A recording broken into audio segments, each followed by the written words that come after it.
live. I'm very excited about our next speaker. Jennifer Haacken is coming to us directly from Germany today. Hello, Jennifer. Come on and join us. So Jennifer is an enterprise or process architect at Aldi, and directly from the western part of Germany today. And she's a certified transformation and firewalker coach. And she has had a journey of process management for the last 10 years. And she has realized how deep the transformation takes place, not only at the professional level, but at the personal level. And she's going to share with us today her perspectives on that transformational process. And we're very privileged to have you with us, Jennifer, and really looking forward to your presentation. Thank you. Thanks you.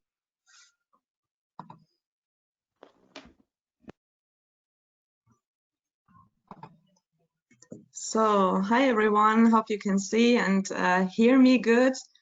Yeah, so as in the introduction said, I'm a process architecture at Aldi International Services in the western part of Germany. But nevertheless, I found out for myself that I need to write something about process management coaching because I'm a certified process management coach. And a lot of insights I got there inspired me for my own blog. And this is also what you can see here today, the process management code blog. And I'm presenting my own views, but I also, use this also for my daily work at Aldi. So what I found out is that transformation and also fire is transformation. That is also why I'm a certified firewalker coach, is the most, how to say, the best thing to describe transformation, because it burns everything away and transforms it to something totally new. And this is also what we do every day, and this makes people afraid. Yeah? So this is what we deal with every day, with the fears and questions of people who are afraid what happens after the transformation. And this is what we can also see with COVID-19 every day today. And what I also saw, that if you don't do transformation and keep your own stuff all the time, you will get lost and something will overrule you. And regarding transformation, my biggest point of view is how to do this in a holistic way. So as we all know, as enterprise architects, we also face the same challenges of less priority, comprehension and motivation, simplicity, pragmatism, or innovation. So when we start new enterprise architecture projects, so well, why do we need this? Is it really necessary? Sometimes we do something, then it's get less prioritized, and other projects are higher prioritized. And more and more resistance and complicity and politics hit us, and also the so-called hidden agenda. So what do we need? So we need, or lack in commitment, so we need more commitment. But how can we achieve more commitment for our sustainable architectures? Because commitment is one of the factors that we need to ensure sustainability for our architecture systems. So one thing that I found out for myself is that to be on eye level with colleagues all over the place is very, very important. So we have to acknowledge that all tasks and perspectives are valuable and a valuable part of the overall system. So it doesn't matter if it's a management position, or is it, I don't know, IT position or somewhere in the business. They are all valuable and parts of the overall system. The second thing is that we have to try to find a common language with it, what is very difficult for us ITlers sometimes. And sometimes when it comes to politics, honesty gets, goes down. So we don't play with open cards anymore. And this creates a lot of insecurity when it comes to transformation. So what I could just advise is try to play with open cards all the time, even if it's if it will goes to higher workload, or anything like that, but honesty is really, really important to keep the minds of the people open and to find a common language with business, IT, and management. Yeah, advice is not always nice, so it's like a slap sometimes. So appreciate expert know-how and ideas. So we are not omniscience. We are not. Sometimes we are consultants, yes, and I think we have all the knowledge and know-how that is needed for the business, and experts are less heard, and this will lead to complications afterwards. So yeah, we have to appreciate expert know-how and ideas. Enable expert to develop their own optimum solution is one of the basic mindsets as a coach. So we don't do consultancy. We help via questioning to find or to develop the optimum solutions for the business or for the IT together with the experts. And we just offer our support, our methodologies. We don't give our direct consultancy. But when it comes to results, sometimes we lack with consistency and transparency. This is what I found out really often. Means, so for example, we have a project and we create new processes, for example, and we have to deploy new IT systems. Sometimes we saw that, for example, when it comes to creation of test cases, that the test cases are not aligned with processes, for example, and afterwards the training material was not aligned with the processes, and the users were not able to to use the systems or the processes afterwards. And this is also lacks with insecurity and less commitment. So sustainability goes down. Users are often used to go to their own patterns and methods. So we lost maybe the chance to have a successful enterprise architecture project.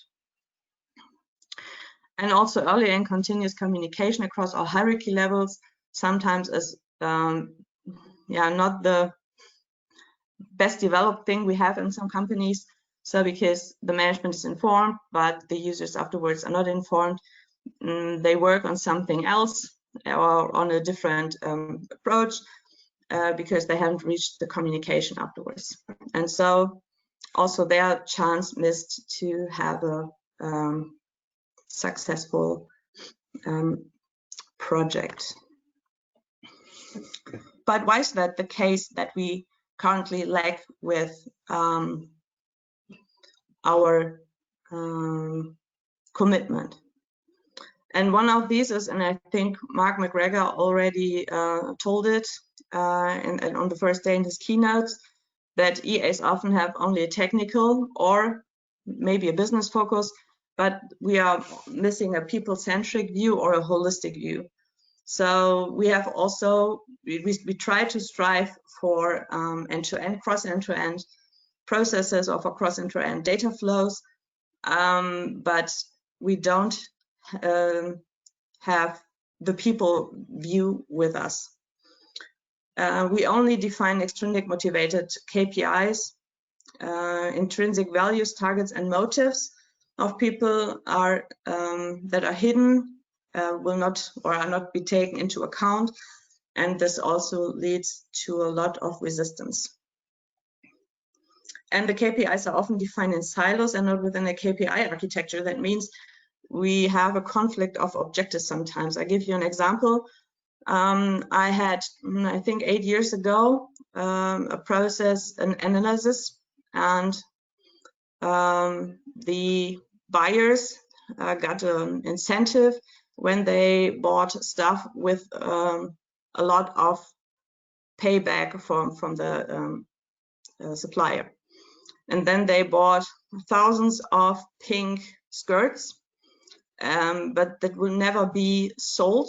But they knew that. But for them, the goal was reached. They got a lot of payback. And on the other side, we have the selling people, the selling stuff, and they wanted to have, they need to sell on the highest price for the customer to have the biggest margins. And they say, okay, I cannot sell anything because, yeah, who wants to buy pink skirts? And so we sat together and said, okay, you have this goal, the other ones have this goal. What now? Yeah, but the KPIs were so defined in silos that no one of these departments wanted to change their KPIs. So we have a cannibalization of KPIs, and sometimes we knew this, but often it's hidden.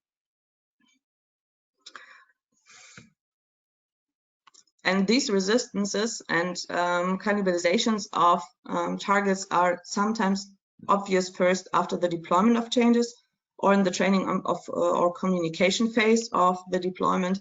So the architecture team is out of the project already, and but missed the chance to also here create a sustainable architecture because the motives and the targets are not aligned and harmonized.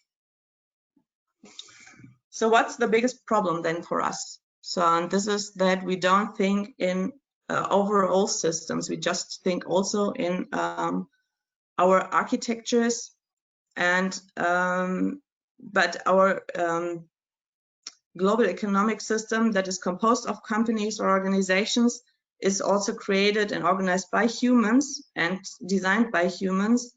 And all these humans have their personal goals, their own personal goals, and also unconscious motives.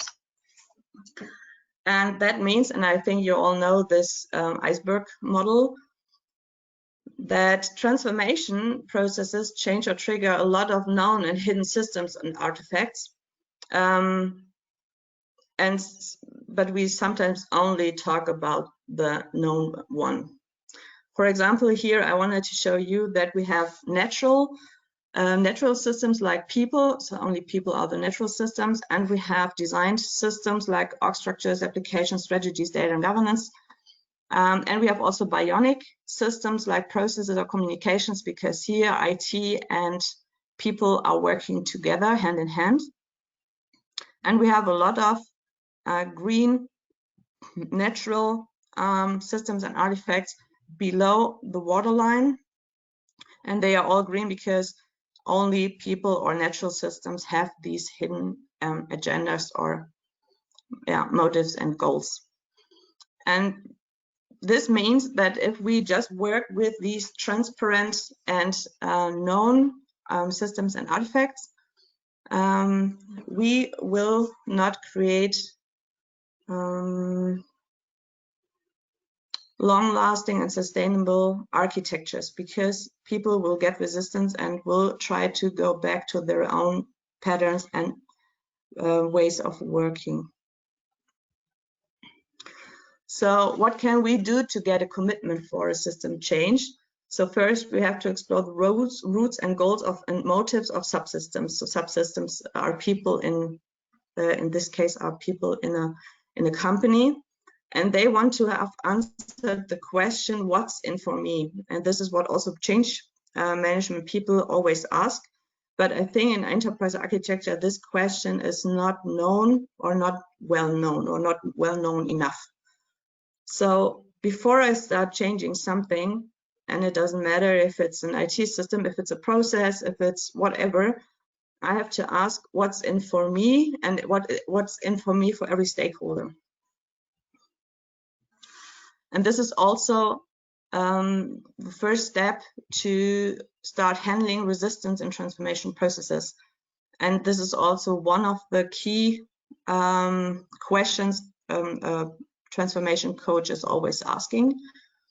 What's in for me, and how do I get known what's in for a certain object or person? And I start always with active listening. That means I ask open questions to get more and more information about the situation of this person, about the current situation at his workload, and so on, what he would like to see. Does he need more automation? Does he need support of a system or less support of a system? What's his problem? What are his needs and wishes? And then I always try to be solution oriented instead of problem oriented. That means I don't want to go away from something, but go to let's start going to a goal that I chose. For example, I don't want to use an old system anymore. It's problem oriented, but I would like to find a new solution for my department. Would be then solution oriented. So always try to find a solution and don't discuss too much about the problem. And always be target oriented. That means don't talk about things that you don't want to achieve, but talk about things you would like to achieve. It's like going to it's like hunting. Yeah, you don't try to search things you don't want to shoot, you try to find things you would like to shoot. And here it's the same, and there's also this sense energy follows attention. Yeah, focus on desired results, not on challenges. And also here be solution oriented. And also here I show you for me 6 basic coaching principles that every enterprise architect can use every day. Yeah, so the first thing I already told you in the 3 points that are really necessary to evolve commitment. Accept that you're not omniscient, show appreciation and respect for the issues and requirements and ideas of your counterpart. Be on eye level.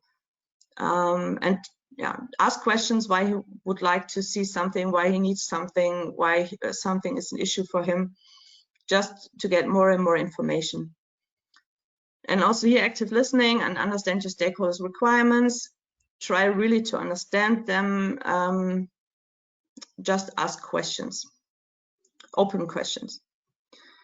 And also here, this is the second one, advice is not always nice. Get commitment or rapport by enabling your stakeholders finding their own solutions. And this is really something I found out at Aldi that was really helpful for me, because I really sat down together with all of the users that I have for my process analysis projects, sit together with them and ask them just questions. Yeah, I had some ideas about the solution, but I tried to hold myself lean back a bit to ensure that they can show their real root causes of problems. Pacing and leading, to be fair. Also here, try to get to evolve the same wording or a certain communication level by entering another person's model of the world, by understanding what their needs and ideas are, and by use questioning techniques, try to find out what are their perspectives, and then also, yes, try to show respect and appreciation for them. And then evolve communication all the time by asking questions all the time and try to get more and more informed about the people and the stakeholders and the users around you. And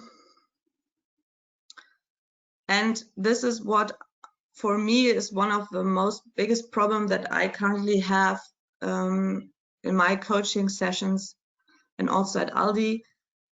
I don't know how and why people or applications are doing what. So the conflicts of objectives are a real big problem. When I buy a technology, yes, I know maybe I have a strategy why I buy certain technologies or applications, and I maybe also write down some of the KPIs I have. And maybe also align them with process KPIs. But as soon as I've bought the application or the technology and deployed the process, I define additional KPIs, and maybe these KPIs are then collapsing or with application or technology KPIs or strategy KPIs. And sometimes I don't know why, because I don't know them, and I know where I have a real structured overview of KPIs and in which layer they are currently connected. And also then I have the motives of the people that are also giving me some KPIs, their personal KPIs. And for me, it's very important to have a new layer, like a cross-function and cross-layer KPI architecture, that I know, okay, which strategy with process, applications, and technology have which KPIs and where they are connected to each other, so that I can see where I have conflicts of objectives and where can I optimize my strategy or processes or applications by optimizing these KPIs. But if I don't know these KPIs or have a architecture landscape with this overview, I may evolve certain KPIs, but then have a conflict with other objectives that maybe go down, get red, or whatever. So this is what I would like to see more, to be more transparent and more open regarding the KPIs in each layer, each process, each application, to know the why of this of this objective, of this artifact, and so on. Yes, so, and to go to this why and to come to these KPIs, it's also good to use these management or coaching techniques to ensure that I find the right ones, because if I don't make sure that I have commitment, people won't be honest. There's also another story maybe I'd like to tell. It's also 10 years ago or so. I was in a coaching session for a process that should be optimized, and the lady that was with us in the session really held her knuckles, and she really got white hands, totally white hands, and she was really upset and nervous, and we couldn't find out why, and she don't want to tell us anything. And then we found out that there was a project where there was an optimization project for an application, and she thought we wanted to make sure that her job is not used anymore or not needed anymore, and so she didn't want to tell us anything. And she really was near to tears, and then we went out and said, okay, we really need to be honest with her, and that this is not our target goal. And then we were sitting with her and discussing, okay, how can we, or what can we do to make you feel secure and safe? And this really helps to get to these informations that we need to do our job. Now, just to be honest and find out or be empathic,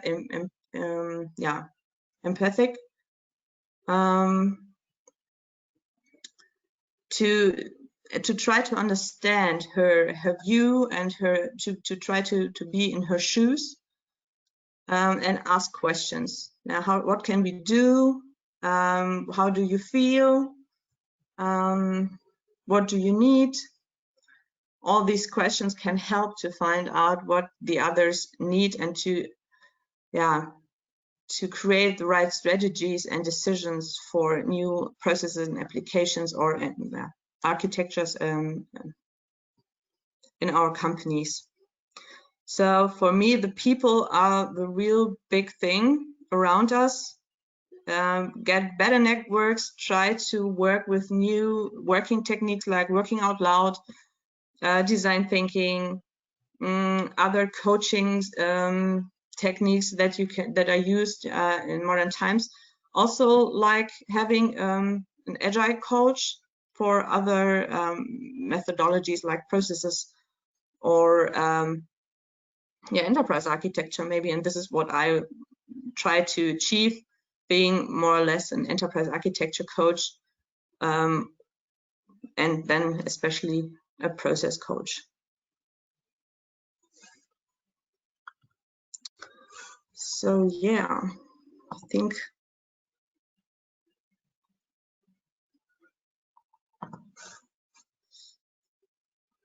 this is what I would like to share today.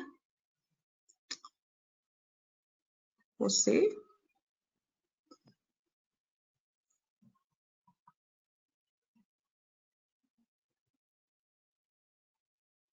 Hi, Jennifer. Are you at the end now that you're ready for Q&A? Yes. Okay, great. I didn't know if you had some final remarks. I saw your comment, but I wasn't sure if you had some final remarks. So go ahead and stop sharing your presentation so that we can be both on the screen at the same time. Mm-hmm. Perfect. Thank you. Thank you for discussing your journey and your personal and professional journey with us. So we appreciate the insights. There were questions that have come in during your session, so we'll take as many of those questions as possible. So a lot of our audience, it's a really global audience that it's a very practical audience that's looking for how they implement some of these concepts on their own organizations. How do you make these concepts real for their reality? So there are a number of questions related specifically to you describing how have you used these concepts at your journey at Aldi? What are the challenges that you have encountered? What are the opportunities and lessons learned that you have had by implementing this in a new organization for the last few years? So if you can describe just a little bit about the practical side of implementing these changes and the struggles that you may have had in implementing these changes at your company. Yes, yes, of course. So yeah, first of all, I have to say that in the beginning I was really on my own. So I started by one-on-one sessions with people, and I think I did around 100 hours of training sessions around process thinking, and use in these sessions my coaching techniques to get more and more information and try to get these people on my page. Yeah, so I wanted to understand how or what can I do to make them feel comfortable with these topics and make them, yeah, make sure that they would like to bring other people with them and to talk about these topics in their departments. And we also did a lot of marketing stuff, like we made some small papers for the canteen. We wrote something on it, and like what is a process, what is architecture, what are something about our tools, where to find training material, and so on. We recently started our Teams channel for our community of practice. We invited all of our process modelers, for example, or application owners to be in there to do some peer group stuff, and we're just doing some moderation, answering questions really fast, so not via email or something like that.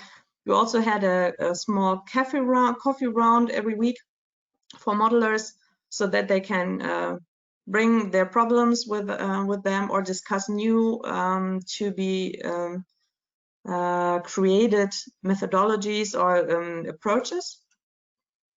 So we did it from small to big. Yeah, we had always a big picture in mind, that we always said, okay, what is needed at the moment, and maybe sometimes we also said, okay, it's not needed anymore, let's throw it away. Just put it into the trash and do something new, different. And then week after week, month after month, the people get more and more used to it. And yeah, we had so many great feedback after 1.5 years. Yeah. And what are you most proud of that that you and the organization have accomplished with these approaches in the last year and a half?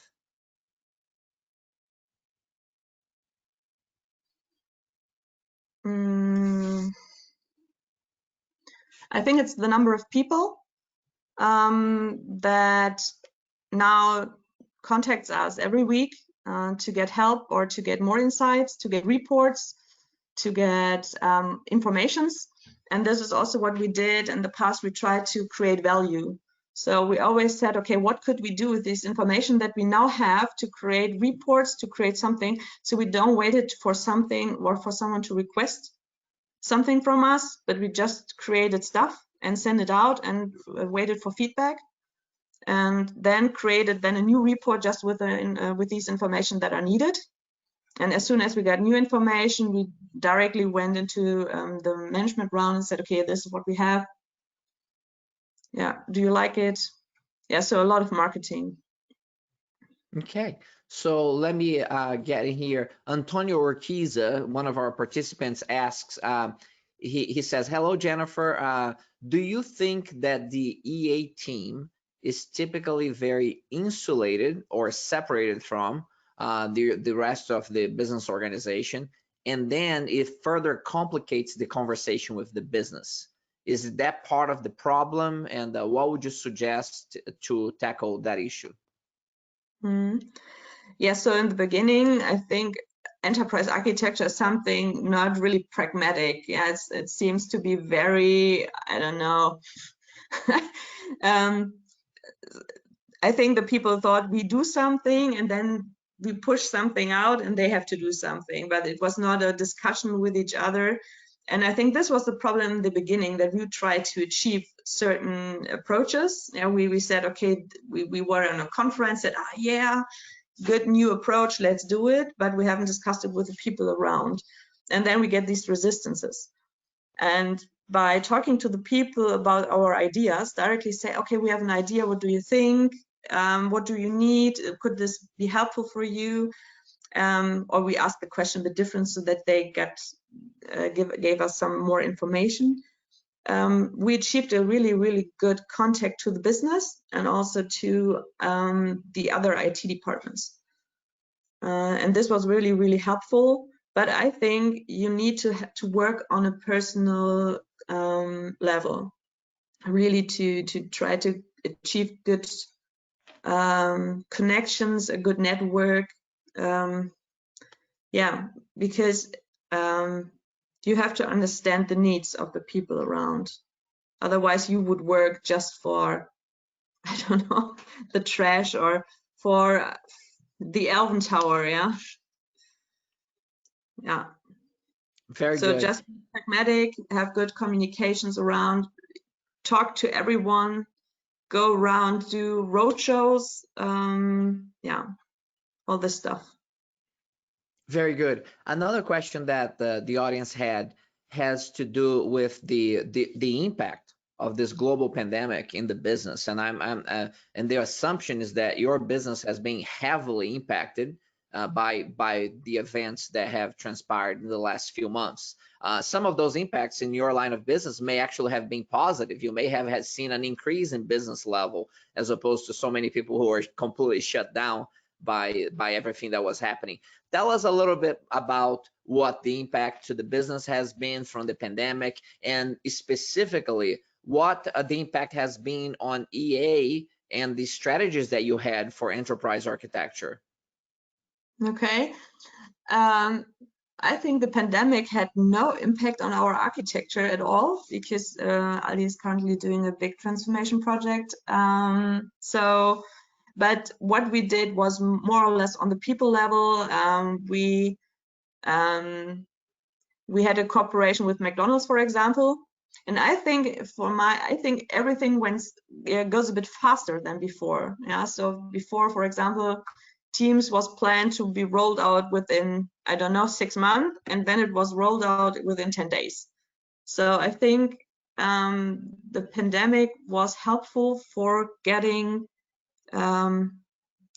speed on architecture, just because Now decisions were easier, faster, not so much political discussions anymore, because you had to make decisions. I think this was really helpful for also getting the transformation done.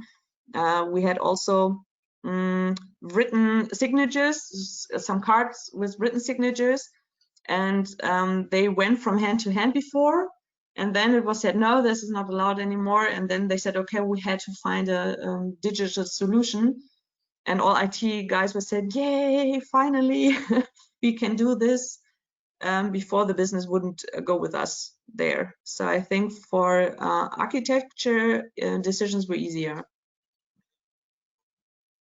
Very good. Other than the more obvious issues and opportunities with digital communications and the remote work that required for different types of connectivity, are there any impacts that you foresee at a more structural level going forward in terms of digitization for the organization? And I think you may have answered this already. I think you said that there are no major impacts on that, on the EA. But there was another question here that asked about going forward. Is your business transformation, digitization efforts change as a result of current events? So if you could just confirm that question. No, I don't think we had our plan, and we just still follow the plan. Yeah, there were some postponings of deadlines, but nothing big. Okay, good to know. That's a good confirmation. Just go ahead.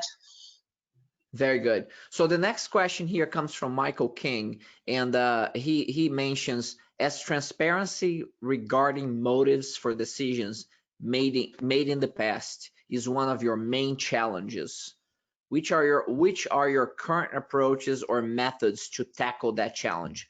How do you document those motives? Do you use an IT system? So you talked about transparency regarding motives for decisions made in the past was one of your main challenges. Tell us a little bit more about that, and how do you tackle that issue? Okay. Yeah, so for KPI documentation, we use, of course, we use systems. For processes and applications, I think this is not a big deal because you have an enterprise architecture tool. I think for personal stuff, it's like an enhanced stakeholder map.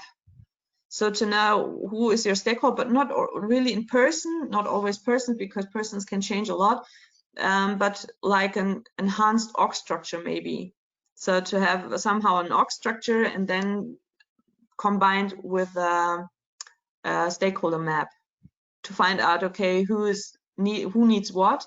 And then there's one thing that is maybe a bit critical because it's human resource sector, is if you have certain incentives. Yeah, if you gave someone a bonus for something, this is what maybe is not known by EA at all, but you have to think about, are there any bonuses or incentives that may clash our approaches? Very good. Very good. Another question that came up here, Jennifer, was that you talked about this personal transformation, that to have a professional transformation, you must have a personal transformation as well. Tell us a little bit more about that. In your specific case, as your personal transformation, what have been the most important lessons learned for yourself as you have embarked on this personal transformation journey in the last 5 years or so? I think the most important thing was nothing can stop me.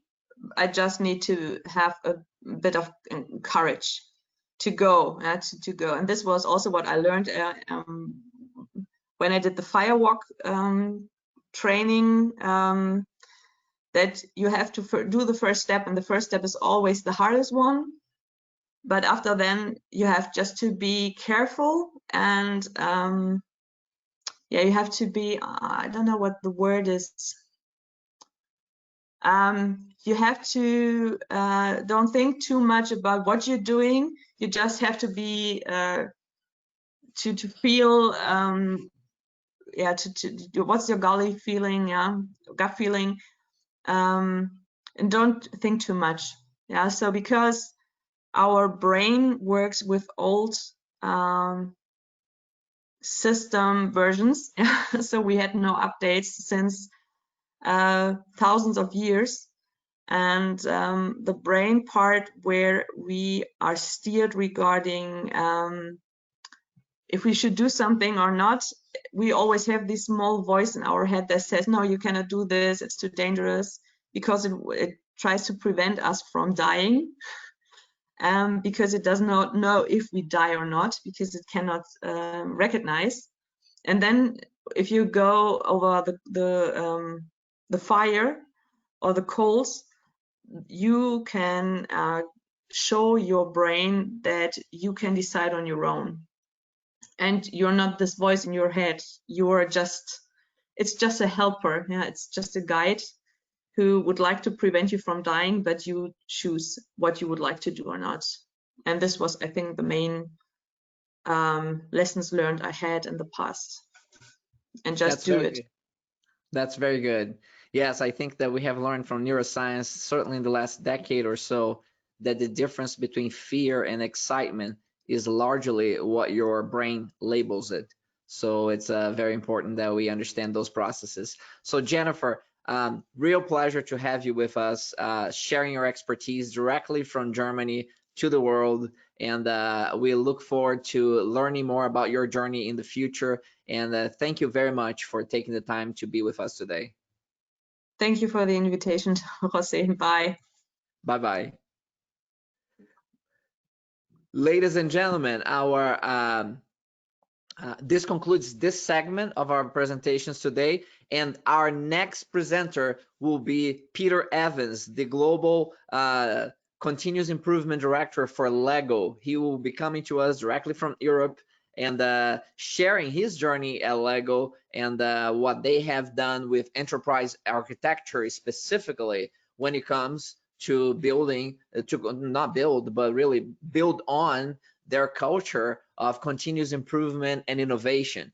So you do not want to miss that. Super excited about having those perspectives, and we'll see you at the top of the hour when we welcome Peter Evans to our conference. So thank you, and I'll check back with you at the top of the hour.